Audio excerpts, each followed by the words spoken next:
जमाना भी क्या चीज जो जमाना को ना समझे। ये जमाना भी चीज क्या जो जमाना को ना समझे। हम तो जमाने के ही परिंदे थे जो हम जमाना को ना समझे। हेलो दोस्तों, नमस्कार, कैसे हैं? आपका अपना YouTube channel am the art classes में स्वागत है। दोस्तों, मैंने आपको बताया था, कुछ याद है? मलेस्का समूह के बाद इंट्रोडाइनकास के विषय में कई सारी चीज़ें हमने बताया था। तो इसके बाद जो आज का विषय है, वस्तु है, आज का मुख्य मुद्दा है प्रोटोकार्डेटा। क्या है? प्रोटोकार्डेटा।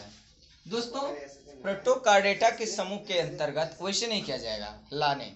प्रोटोकार्डेटा के अंतर्गत जो सारे बातें आते हैं, यह मुख्य रूप से जातियों के समूह का उप समूह माना जाता है। क्या माना जाता है? जातियों के समूह का उप समूह माना जाता है। दोस्तों, मैं बताना चाहता हूं आपको, कह रहा है कि इस समूह के जंतु जो होते हैं कैसा होते हैं? तो कोमल शरीर वाले। कैसे होते हैं?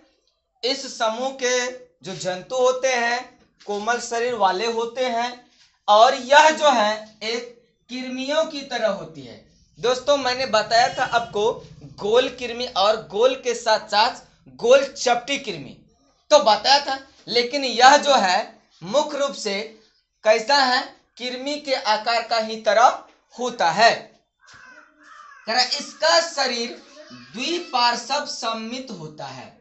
इसका शरीर कैसा होता है? तो इसका शरीर द्विपार्श्व सममित का होता है। क्यों तू लोग ऐसे नखड़ा कर रहा बार बार? रखो उसको। तो इसका शरीर कैसा होता है? द्विपार्श्व सममित का होता है। कारण इनके शरीर के जो प्रोटोकार्डेटा के अंतर्गत आएगा जीव, इसके जो शरीर होगा वह शरीर अग्रस्त अर्थात आधे भाग। कैसा? आधे भाग। किसका आधे भाग? तो दोस्तों, शरीर के आधे भाग जो होगा वो क्या होगा? कार्डेट जंतुओं के समान। कैसा होगा? कार्डेट जंतुओं के समान। कैसा? फेरेंजियल। क्या? फेरेंजियल गिल लिस्ट जो होता है, फेरेंजियल गिल स्टील, और खोखली में रज्जु पाई जाती है। दोस्तों, एक खोखली में रज्जु क्या है? आपको मिला है मेरुदंड फेरेंजियल। क्या मिला? फेरेंजियल। फेरेंजियल दोस्तों इस समूह के एक प्रकार का माना जाता है कि शरीर को जो बनावट होता है, बनावट का आकार और उसमें पाए जाने वाले जो कुछ होते हैं, यही होता है क्या? फेरेंजियल। कारण इसका जो बना होगा वह शरीर वो कैसा होगा? शरीर कैसा होगा? गिल स्टील का होगा। किसका होगा? गिल स्टील का। और खोखली भी होगा यार। क्या होगा? और यह खोखली भी, खोखली पायस्थ अर्थात खाली पायस्थ, इसमें कुछ भरा हुआ नहीं होता है। अगला कह रहा है ये जंतु समुद्र तली में पाए जाते हैं। कहां पाए जाते हैं? तो ये जंतु समुद्र के तली में पाए जाते हैं। और तो मजे की बात यह है कि ये बालू में भी और फिर कीचड़ में भी पाए जाते हैं। आप लोग देखे होंगे कभी जब मछली उछली पकड़ते होंगे तो कीचड़ में भी कुछ अजीब टाइप का जंतु पाया जाता है। खास करके समुद्री होता है, लेकिन कुछ तालाब में भी इसका अंश मिलता है। कारण ये जो होते हैं इसे जिह्वा कृमि या बेलनाग्लासस भी कहा जाता है। इसको क्या कहा जाता है? जिह्वा कृमि या बेलनाग्लासस। क्या कहा जाता है? बेलनाग्लासस अर्थात सिलेंडर के आकार का आकार होता है। किसके आकार का? सिलेंडर के आकार का इसका भी आकार होता है, अर्थात बेलन के आकार का इसका आकार पाया गया। इस उपसमूह का प्रमुख जंतु है। किस समूह का? तो यह मुख्य समूह है प्रोटोकार्डेटा का। किसका? तो प्रोटोकार्डेटा का। प्रोटोकार्डेटा का एक जंतु है जो हमने आपको दिखाया है। एक फोटो है प्रोटोकार्डेटा का समूह का एक जंतु है। आप लोग गौर से देख लीजिए फोटो में क्या है। तब तो आपको समझ में आएगा क्या फोटो में बताया गया क्या नहीं बताया गया, तभी हमको पता चल पाएगा आखिर ये है क्या और नहीं है। ऐसे कई सारे तथ्य हमारे सामने उभर करके आते हैं।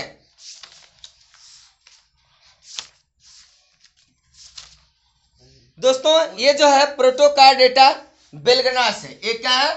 प्रोटोकार्ड या जीवाकृमि या बिनग्लास का फोटो है।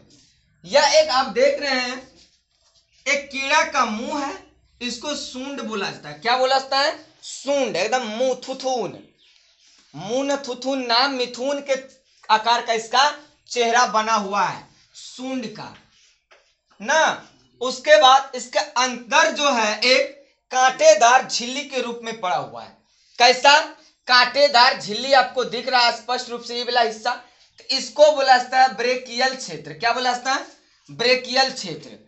ब्रेकियल क्षेत्र के जस्ट कांटे वाले से ऊपर वाले को बोला जाता है पृष्ठीय क्षेत्र। क्या बोला जाता है? इसको बोला जाता है पृष्ठीय क्षेत्र। क्या बोला जाता है? पृष्ठीय क्षेत्र। और कांटे से अंदर में कांटेदार वाले अर्थात ब्रेकियल क्षेत्र के बाद पृष्ठीय क्षेत्र से एक स्टेप पहले जो टेढ़ी मेढ़ी तिरछी लाइन है इसको बोला क्षेत्र। उसके बाद मनुष्य में जिस प्रकार का यकृत होता है, क्या होता है? यकृत अर्थात लीवर, ऐसा इसमें भी पाया गया है। किसमें? बेलना ग्लासस में। किसमें? बेलना ग्लासस में। तो ये जो मुड़ा हुआ है यकृत सिक्का, क्या है? यकृत सिक्का।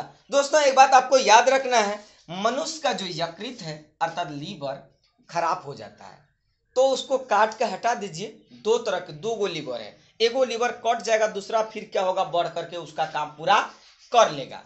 ऐसा भी होता है जैसे किडनी ट्रांसप्लांट होता है, उस प्रकार से इसमें पाया जाता है। उसका एक मुड़ा हुआ है कांटादार, कम यहाँ पर दोनों कांटादार, यहाँ पर सिंगल कांटादार, तो इसको बोला जाता है यकृतीय क्षेत्र। इसमें यकृत का ही क्षेत्र है, ये है यकृतीय सिक्का और यह है यकृतीय क्षेत्र। लेकिन अब जो है इस सूंड के बीच वाला हिस्सा अर्थात गोलाकार, इसको कालरक बोला जाता है। क्या बोला जाता है? कालरक। कोई दिक्कत नहीं दोस्तों। एक कांटे वाले छिद्रक में जो है, एक कांटे वाले छिद्रक और पृष्ठीय क्षेत्र के ऊपर वाले क्षेत्र को बोला जाता है क्लोम छिद्र। क्या बोला जाता है इसको? क्लोम छिद्र। और ऊपर में सूंड, नीचे जो है जो मुड़ा हुआ पूंछ के तरफ, इसको बोला जाता है गुदा अर्थात मल द्वार। इसी से अपना यह जो उत्सर्जन करने की प्रक्रिया को पूरा करता है। तो ये क्या हो गया आपका? मल द्वार। तो पश्च यकृत क्षेत्र जो दिख रहा है आपको, यकृत क्षेत्र के जो हिस्सा जहां से मुड़ा है इसको बोला जाता है पश्च यकृत क्षेत्र। इसको क्या बोला जाता है? पश्च यकृत क्षेत्र। कोई दिक्कत नहीं।